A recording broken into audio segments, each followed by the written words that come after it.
Bonjour, bonjour, bonjour, bonjour. J'espère que vous allez bien. J'espère que du nord de l'Afrique, du sud de l'Afrique, de l'est, de l'ouest de l'Afrique et même au centre de l'Afrique, vous allez très bien. Je suis le leader Willy, je vous aime. Vous le savez déjà, je n'y peux rien. Alors, je prends la parole aujourd'hui vraiment pour m'exprimer sur quelque chose qui est en train de se dérouler. Mais beaucoup de personnes ne se rendent pas compte de ce qui est en train de se passer. Beaucoup de personnes ne se rendent pas compte des avantages qu'elles ont en ce moment, notamment en ce qui concerne les projets dans lesquels nous sommes impliqués. Pi, Kezan et tous les autres en passant. J'aimerais te dire quelque chose. Ce n'est pas ta guerre. Ce n'est pas ta guerre. Wole Soyinka, un écrivain venant du Nigeria, qui en 1986 a été primé prix Nobel de littérature, a dit ceci. Lorsque le vent souffle et que les feuilles des arbres se battent, ce n'est pas le problème des racines. Regardez, nous sommes dans une forêt. Malheureusement, nous sommes dans une saison de l'année où les feuilles ne sont pas encore apparues sur les arbres que vous voyez derrière moi. Mais lorsque le vent va souffler et que les feuilles de ces arbres-là vont se battre, ce ne serait pas le problème des racines. Pas du tout. Donc la guerre économique qui se passe entre les États-Unis et le reste du monde, ce n'est pas quelque chose qui te concerne. Ton besoin est ailleurs. Ces deux mastodontes qui se battent. Il y a un qui sait qu'il a perdu, mais il fait semblant d'avoir encore le pouvoir. Il y a l'autre qui sait qu'il a gagné et il a tous les boutons. Il les appuie quand il veut, comme il veut. Et ça fait mal. Ça fait très mal. Je vais te laisser déduire. Regarde, toi là, en Afrique, de ces deux géants qui se battent là, les États-Unis et la Chine, qui est plus proche de toi? Sois honnête et dis-moi, tu n'as rien à voir dans leur bataille, tu n'as rien à voir sur ce qui est en train de se passer. Mais dis-moi, qui est plus proche de toi? Tu ne le sais pas. C'est vrai? Alors, je vais donc te donner des indices pour que toi-même tu me dises qui est plus proche de toi. Regarde l'habit que tu portes là. Regarde le col. Lis un peu ce qui est écrit derrière. C'est made in. Je ne le dis pas, tu vas me le dire dans les commentaires. Regarde le pantalon que tu portes. Regarde la culotte que tu portes. Regarde le sous-vêtement même que tu portes. Regarde la chaussure que tu portes. Maintenant, laissons cela. Allons dans le fin fond des villages. Allons dans le fin fond des villages. Demande à ton grand-père, ta grand-mère, ton arrière-grand-mère, ton arrière-grand-père. La lampe qu'elle utilise, c'est made in. La torche qu'elle utilise pour se balader dans la nuit, dans l'obscurité, c'est made in. Le choronko qu'elle a dans les mains là, ou avec lequel tu peux même parfois la rejoindre là, c'est made in. Qui est donc plus proche de toi? Toi-même, dis-moi. Qui est plus proche de toi? Dis-moi un peu qui se bat et qui s'est battu pour mettre l'argent dans la main du pauvre que tu es. Dis-moi qui s'est battu pour t'habiller, toi le pauvre que tu es. Dis-moi qui se bat pour t'apporter la lumière dans les tréfonds de l'Afrique où tu résides. Mais là, on parle de guerre économique. Mais est-ce que vous vous rendez même compte que quand on parle de guerre économique, là, ça fait un peu rire. Parce que, actuellement, là où on se parle, là, les échanges entre la Chine et les États-Unis ne sont même pas intenses que par rapport aux autres pays du monde entier. Le monde arabe, la Russie, les pays d'Europe, les pays d'Afrique. La Chine fait plus d'affaires avec ces gens-là, avec ces pays-là, qu'avec les États-Unis. On parle de quelque chose qui tourne autour de 6% d'échanges avec les États-Unis. Mais par contre, les États-Unis doivent beaucoup d'argent à la Chine. Quand tu as compris ça là, et tu as compris que la richesse vient en rendant le service. La richesse vient en rendant les services à qui? En rendant les services à qui? Aux pauvres. Quand tu as compris que ce n'est pas parce que tu as un travail, tu as un salaire, aux 2 semaines tu es payé, que tu as réussi. Quand tu as compris que la petite ressource que tu possèdes là, pour la multiplier de manière exponentielle, tu dois t'intéresser à ce dont le pauvre en a besoin. Et tu dois lui offrir ce dont il a besoin. D'ailleurs, on a déjà longuement discuté sur cette chaîne ici de la formule de la richesse que la Chine applique à merveille. La formule de la richesse. Tu ne la connais pas, n'est-ce pas? Tu ne connais pas cette formule, n'est-ce pas? Alors je vais te la partager. La formule de la richesse. C'est un produit de masse offert à un prix de masse. À la masse. Je vais répéter. Et si tu veux devenir riche, c'est exactement ce que tu vas faire. Peu importe où tu te trouves dans le monde, et particulièrement, notamment en Afrique, parce que c'est la population africaine qui m'intéresse. Produit de masse, à un prix de masse, donné à la masse. Est-ce que tu sais pourquoi les Chinois peuvent vivre sans le reste du monde? Cette guerre-là, c'est une guerre, je ne sais pas comment la qualifier là, mais je pense que c'est un non-sens. Parce que la Chine peut décider même aujourd'hui qu'elle ne fait plus affaire avec le reste du monde. Elle reste fermée sur elle-même, juste sur elle-même. Elle va toujours demeurer le pays le plus puissant du monde. Parce qu'ils sont plusieurs milliards. Approximativement. Donc, c'est le seul peuple au monde qui peut produire et consommer et continuer à faire de la richesse. Continuer à créer de la richesse. Ils n'ont réellement pas besoin du reste du monde. Mais vous, est-ce que vous pensez que c'est facile de se lever et de commencer à produire pour les pauvres? Produire à perte pour les pauvres? Regardez, je suivais Alain Foka l'autre jour avec Mansa. Et il fait un travail exceptionnel en passant pour les Africains. Il faut écouter Alain Foka. C'est vrai que je suis très loin de vous demander de l'écouter parce qu'il a déjà des millions et des millions de personnes qui le suivent. Mais c'est un bon monsieur. Et il y a une intervenante, copropriétaire de Mansa, qui est venue confirmer ce que nous on disait déjà tout bas. Vous savez, la tchéké là, le plat favori des Ivoiriens là. La tchéké que vous allez acheter dans les marchés pakistanais, chinois là, vous savez où c'est produit? Vous savez où cette tchéké là est produit aujourd'hui? Cette tchéké là est produit en Chine. Les Chinois, à l'instant où je vous parle, sont les plus grands producteurs d'attiqué au monde.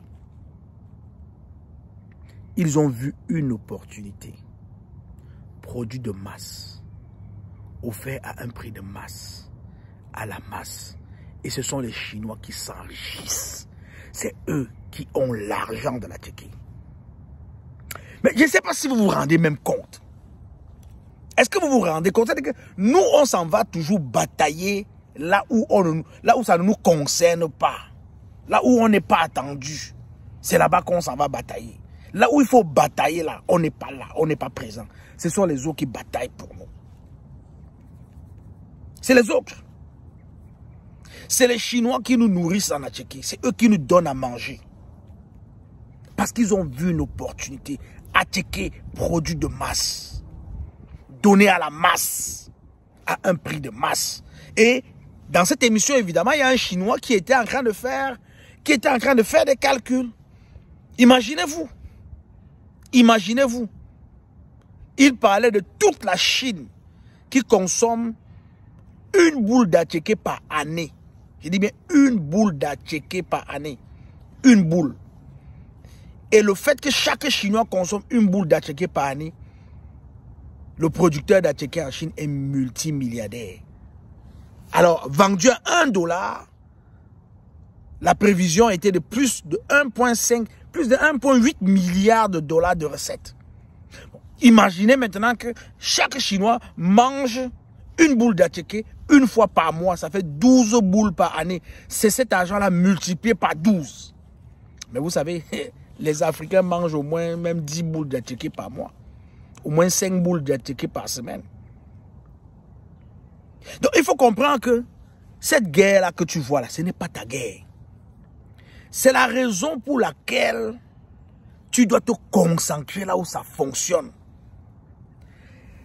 Et j'interviens ici pour te partager la vision selon laquelle Pi pourra sauver les États-Unis. Parce que ce serait au moins la seule fois où ils auront l'opportunité de rejoindre les pauvres. C'est-à-dire faciliter la circulation, l'adoption du Pi dans le monde. Et parce que Pi a été créé aux États-Unis, il pourrait à travers le Pi s'attirer la sympathie des pauvres. Parce que les Chinois l'ont déjà. Les Chinois ont déjà la sympathie des pauvres. C'est eux qui construisent l'Afrique. C'est eux qui font des dons à l'Afrique. C'est eux qui habillent les Africains. C'est eux qui nourrissent les Africains. C'est eux qui apportent des bons deals à l'Afrique. C'est eux qui sont au chevet de l'Afrique sevrée et handicapée en ce moment. Donc, que vous augmentez les taxes à 84%, à 124%, ce n'est pas le problème. D'ailleurs, vous l'avez vu aujourd'hui, ils ont riposté. Ils ont augmenté à 125% pour les corps des États-Unis. Comment ils vont faire pour s'en sortir? Honnêtement, comment est-ce qu'ils vont faire pour s'en sortir? Vous savez pourquoi les Chinois ont été très contents de voir la bataille qu'il y a eu à la Maison Blanche entre le président Donald Trump et le président ukrainien? Mais c'est parce que, évidemment, les États-Unis tentent de mettre la main sur quelque chose que seule la Chine contrôle au monde à plus de 69%, les terres rares. C'est à la base de toutes les avancées technologiques de ce monde aujourd'hui. Le téléphone sur lequel tu m'écoutes là, il y a la terre rare dedans. Les batteries de voitures là, que Elon Musk fabrique, il y a la terre rare dedans. C'est-à-dire que tout ce que vous imaginez là, électronique là, les Chinois contrôlent cela. Ils ont la technologie. Ils ont maîtrisé comment ça fonctionne. Alors, je vais te dire quelque chose. Je t'ai remis un peu dans ce contexte-là pour que tu saches exactement ce que tu dois faire. Tu as vu, le prix du Pi aussi maintenant entre 0,58, 0,59 et 0,60. Ça ne bouge plus beaucoup comme avant. Ça s'est stabilisé grâce à la banque, grâce à l'entreprise australienne, la plateforme financière mondiale australienne Banza. Le prix du Pi s'est stabilisé maintenant. C'est l'occasion où les Américains doivent saisir l'opportunité, investir grandement dans le Pi, actionner, activer, faire en sorte que le Pi devienne réellement la monnaie quotidienne au monde, adoptée par le monde entier. Voilà comment la Chine va venir te chercher. Voilà comment les États-Unis vont venir te chercher grâce à la finance. Parce que grâce aux États-Unis, ils vont pouvoir mettre un peu quelque chose dans ta poche. Tu seras content. Et tu pourras peut-être de temps en temps supporter un peu les politiques américaines. Parce qu'aujourd'hui, il n'y a rien qui va pousser un Africain à aller soutenir la politique américaine quand ils savent qu'ils mangent dans les mains des Chinois. Ils s'habillent dans les mains des Chinois. Ils dorment dans les mains des Chinois. Ils boivent dans les mains des Chinois. En fait, mon partage ici est un partage réaliste. Il n'y a vraiment pas de parti pris. C'est réaliste. Et dans ce réalisme-là, j'ouvre une porte d'opportunité pour toi. J'ouvre la porte.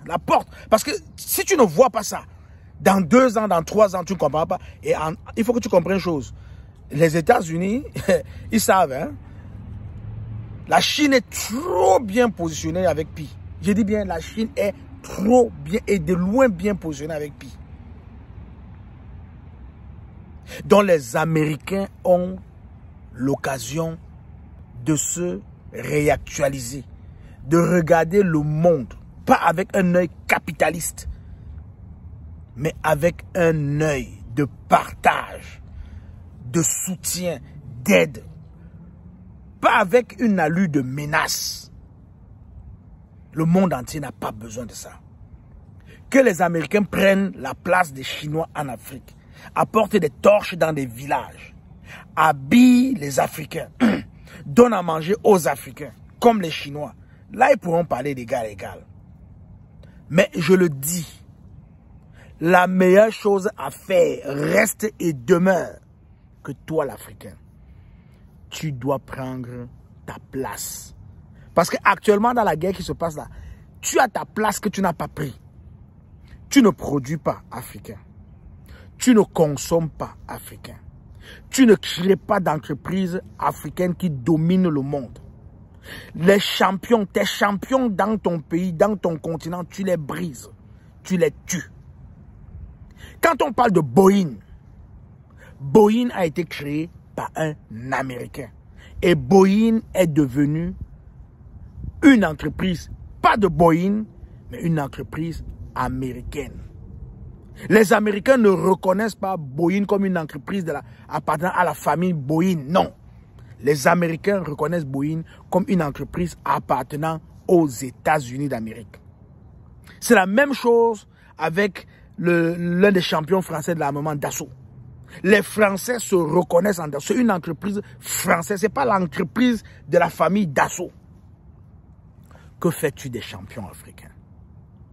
Que fais-tu de ces milliardaires, les Dankonte, qui se battent pour se faire respecter dans leur pays au Nigeria?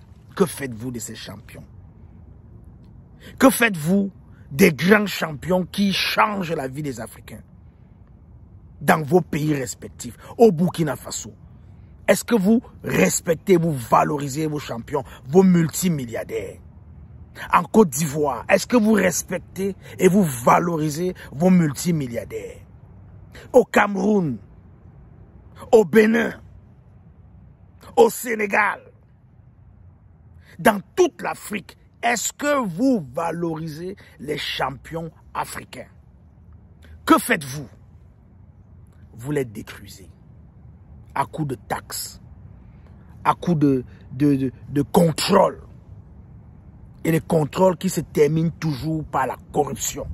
Parce que vous arrivez avec des gros montants, tu vas payer 1 milliard et bac, on vous donne 200 millions, vous restez tranquille. Vous laissez passer. Par contre, ces étrangers qui viennent dans les pays africains pour lancer des entreprises, vous ne vous comportez pas de la même façon avec eux. C'est pourquoi on va toujours parler de ces entreprises occidentales basées en Afrique qui continuent à faire de l'argent. On n'a pas cet esprit de nationaliste comme les Chinois. Les Chinois, voilà une de leurs forces. Que fait-on en République démocratique du Congo? Est-ce que les riches Congolais sont valorisés? Est-ce que les portes sont ouvertes? Est-ce qu'on permet à ces riches qui ont les moyens, qui ont les capacités d'atteindre le maximum de Congolais pour aider le maximum de Congolais? Pareil pour les autres pays africains, Côte d'Ivoire, Bénin, Cameroun, Burkina Faso, tout ça. L'Afrique doit changer. Le paradigme africain, c'est pourquoi avec Pi, j'entrevois dans un futur proche des entrepreneurs. Et votre tâche, elle est lourde.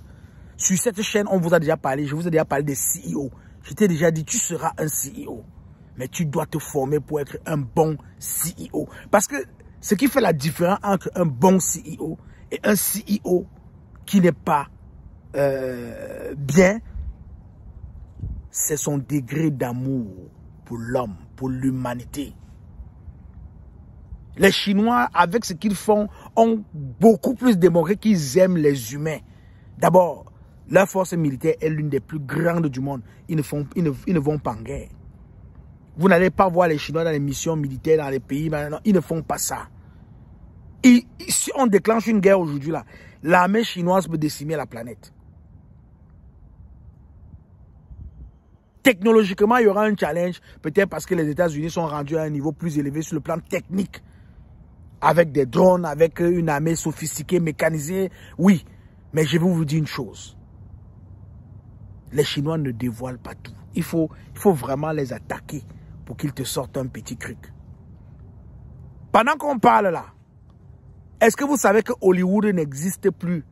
Quand on parle de culture, les Chinois sont en train de défaire l'Amérique tranquillement sur des points dont les gens ne regardent même pas. C'est-à-dire que ce n'est pas ce qui attire les regards, mais c'est là-bas qu'ils sont en train de fouetter.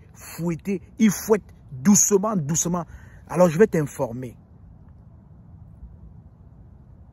Le mois passé, c'est un film chinois qui est devenu la meilleure production de tous les temps au monde, en produisant plus de 1,2 milliard de recettes en un mois.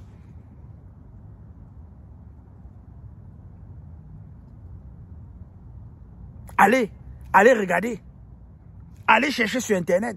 Mais on n'en a pas parlé. Les médias n'ont même pas parlé. C'est-à-dire que, et même ce n'est pas des acteurs humains, c'est des bandes dessinées. C'est-à-dire qu'ils ont réussi à faire des bandes dessinées. Des concurrents qui n'ont rien envie à Denzel Washington, à Bruce Willis, tous les grands acteurs que vous connaissez là. Nicolas Cage, tous les grands acteurs du cinéma américain que vous connaissez là. C'est des cartoons qui sont venus les détrôner. 1,2 milliard en un mois de production. Et vous savez, ça fait déjà un bon bout de temps que les Américains, que les Chinois ont commencé à fermer la porte au film américain en Chine. La Chine compte plus de 80 000 salles de cinéma. Un gros marché pour le cinéma américain. Un grand marché. Mais malheureusement, on voit d'année en année, les productions américaines en Chine sont en train de diminuer. Je crois que le dernier Mission Impossible a fait moins de 50 millions de dollars. Je dis bien, moins de 50 millions. On ne sait même pas si le prochain Mission 2 va être reproduit en Chine. Mission Impossible. On ne sait même pas si ça va être reproduit en Chine. Ça va être projeté en Chine. Donc, je vais te faire comprendre que nous avons en face des mastodontes qui se battent. Mais toi, ta position, c'est que tu dois comprendre que tu as dans les mains des entreprises, des crypto-actifs, comme par exemple Pi. C'est là-bas que tu dois mettre ta force. Parce que quand les gars là vont dégainer là, quand Pi va s'envoler là, l'argent va rentrer dans ta poche. D'ailleurs, à l'instant où on se parle, voilà le Bitcoin qui fait les yo-yo, voilà le Pi qui fait les yo-yo. Il y a des gens qui ramassent de l'argent. J'ai dit les petites variations que tu vois là, il y a des gens qui ramassent des dizaines de mille de dollars. Tranquille, assis chez eux, ils ne bougent pas. Ils se lèvent le matin, ils entrent dans le marché, 2-3 ans après, ils sortent, ils rentrent encore, ils sortent, ils rentrent dans le marché peut-être 1 ou 2 ou 3 fois par jour. Et quand il fait la recette de sa journée, il apporte au moins 1500 dollars. 1500 dollars de la maison. Voilà où ça se trouve. Mais est-ce que tu sais? Est-ce que tu as compris pour aller négocier ta part, pour aller ramasser ta part? Tu es seulement en train de regarder les nouvelles. On a dit ceci, on a dit cela. Ce n'est pas là-bas. Ce n'est pas ta guerre. Quand le vent souffle et que les feuilles se battent, ce n'est pas le problème des racines. Mais oui, ce n'est pas le problème des racines. Ce n'est pas ton problème. Concentre-toi à ce qui te fait gagner. J'ai parlé sur cette chaîne de la toute première vraie super app au monde, Kezan. Une des choses que tu dois faire, c'est que Kezan a un but. En plus des 3 milliards d'utilisateurs que la planète compte pour les GAFA, c'est-à-dire quand il y a une nouveauté qui arrive dans le monde entier, ces entreprises américaines sont déjà garanties qu'ils auront au moins 3 milliards d'utilisateurs en Occident. Ça, il n'y a pas un problème par rapport à là. Mais ce qu'ils ont oublié, c'est qu'il y a encore 1 milliard et plus d'utilisateurs en Afrique qui sont encore là à chercher qui viendra leur tendre la main. Alors Kezan a donc décidé de tendre la main à ces utilisateurs africains qu'on appelle les utilisateurs dans le NBU, le Next Billion User. C'est en Afrique que ça se trouve. Donc moi, ce que je vais te demander là, Parce que Kezan est en train de devenir en force. Et Kezan a été construit, oui, pour la planète entière, mais avec un grand regard tourné vers l'Afrique. Kezan va te permettre de faire du commerce. Kezan va te permettre de briser les barrières financières entre les pays dans le monde. Kezan va te permettre de mettre de l'argent dans tes poches, qui que tu es. Comme aujourd'hui, vous voyez des entreprises comme Uber qui permettent à monsieur et madame tout le monde de mettre l'argent dans la poche, comme Amazon, comme YouTube, qui permet à madame et monsieur n'importe qui peut gagner de l'argent en ouvrant une chaîne YouTube, en conduisant un taxi Uber, qui peut gagner de l'argent en louant une partie de sa maison, en utilisant Airbnb. Voilà où est-ce que le monde entier est en train de tourner. Et Kezan a compris ça. Alors, je vais te demander une chose. Tu dois télécharger la super app Kezan. Parce que ça va être notre outil de gestion dans notre communauté The Gap. The Global African Pioneers. Le rassemblement mondial de tous les pionniers pays d'Afrique au monde. Que tu sois sur le continent africain ou que tu sois à l'extérieur du continent, nous allons utiliser Kezan. C'est notre outil de gestion. Donc, tu dois télécharger la super app Kezan. Tu vas trouver ça dans Android, Google Play, Apple Store. Tu vas aller trouver ça là-bas. K-E-Y-Z-A-N-E. Kezan. Une fois que tu as téléchargé Kezan, tu dois faire une autre chose. C'est que tu dois l'explorer. Comme tu as exploré WhatsApp, non? Comme tu as exploré Facebook, non? Comme tu as exploré l'application Uber, n'est-ce pas? Comme tu as exploré l'application Amazon, comme tu l'explores, tu l'as téléchargé, tu commences à l'explorer. Comment est-ce qu'on l'utilise? Kezan, c'est une super application contextuelle. Donc, ça fonctionne comme dans la vie réelle. Par exemple, si tu as tes activités au travail, Kezan te permet d'avoir tes activités au travail sans le mélanger avec tes activités à la maison, sans les mélanger avec tes activités dans l'association. Par exemple, avec l'application Kezan, tu peux appartenir à une communauté, la communauté de ton village. Tu peux avoir ton espace de travail, tu as des collègues de travail dans le contexte du travail. Tu as le contexte de la maison où tu peux, à ta femme, ton mari, tes enfants, vous avez un contexte à vous dans Kezan. C'est-à-dire que quand on parle de super app là, je t'invite à aller l'explorer pour comprendre la notion de contexte. Donc, si tu n'explores pas, tu ne comprendras pas pourquoi on dit que Kezan est une super app contextuelle. Une fois que tu as exploré, tu as compris, il faut maintenant faire quelque chose. Tu dois utiliser la super app. C'est-à-dire que si tu veux passer un appel, ne privilégie pas plus les autres, les télégrammes, les WhatsApp. Prends Kezan, appelle. Ça part dans le monde entier, partout. Partage ton lien à tes amis, dans ta communauté, pour que vous puissiez communiquer en vidéo, en audio avec Kezan. Tu appelles, tu discutes avec les gens. Exactement comme tu fais déjà avec les autres apps. Mais Kezan te permet encore d'aller plus loin. Les influenceurs, voilà l'outil parfait pour vous. Parce qu'avec Kezan, vous êtes capable de rejoindre individuellement chaque follower. Ce que vous ne pouvez pas faire avec YouTube. Ce que vous ne pouvez pas faire avec d'autres applications dans le même contexte. Donc, il faut télécharger, explorer, utiliser.